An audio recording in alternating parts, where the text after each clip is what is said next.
Praise the lord. ఈరోజు దేవుని మాట మలాకి 2:14.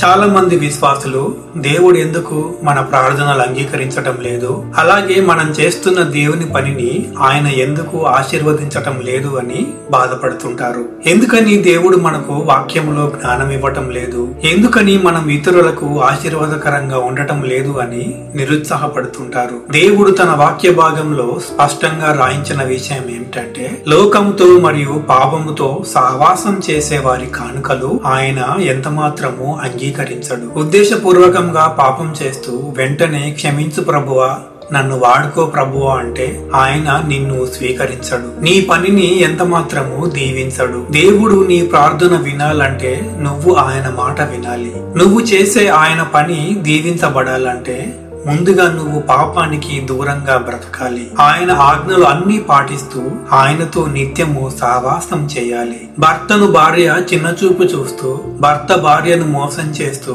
ఇద్దరి మధ్య సఖ్యత లేకుండా ఉంటే వారి ప్రార్థనను దేవుడు అంగీకరించడు. అలాగే వారు చేసే పనిని ఆయన దీవించడు. పరిశుద్ధాత్మ దేవుడు తన నడిపింపును మరింతగా మనకు అనుగ్రహించును గాక. ఆమేన్.